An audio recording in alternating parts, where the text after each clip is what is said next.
I shot my stalker tonight. Is a story in real life. For the past 6 months, I have been relentlessly stalked and had threats against my life made from someone I dated for a month. It started with phone calls upwards of 45 to 50 a day, 50-page text messages, and him showing up outside of my house at 5 a.m. When I wouldn't not comply or feed the negative attention, I began to receive threats, claims that he would murder me and get away with it. All he would have to do is flee the country, telling me he shouldn't have to force me to be his friend or give him another chance, or else. Every time I blocked his number from contacting me, he would then call me from different ones, try and pretend to be other people, or had his friends or sometimes even random strangers he'd ask on the street. I once scared an unsuspecting guy half to death after informing him that the person who had just told him to call me was actually stalking me, and I sent him proof. He ended up calling the police on him. He fled, of course. After about 2 months of that, I was evicted from my apartment building due to my neighbors no longer feeling safe because of his looming presence. I then applied for and was granted a TPO. A few days afterwards, I received a picture message of the note the sheriff civil had left on the door of my stalkers. Then residents with a message taunting me that what you were trying to do was stupid and a restraining order is just a piece of paper. So ultimately, he just ended up avoiding the process server, and simple as that, I was not being protected at all. May 31st of this year, I relocated. This did not deter my stalker. He vowed to find wherever I moved to and threatened that if he couldn't find me, he would be able to find my family, and then proceeded to send me a map of my mother's home, whom he had never met. I received a message from a woman claiming to be my former landlord, letting me know that I owed a balance on my account, and to avoid late fees, I needed to pay the amount, which I could do with the link provided in the message.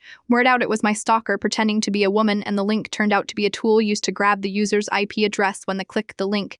Upon this discovery, I changed my phone number and began to systematically dismantle any trace of an online presence I once had. This action only seemed to anger him, and before blagging the profiles outright, I would attempt to block him from contacting me.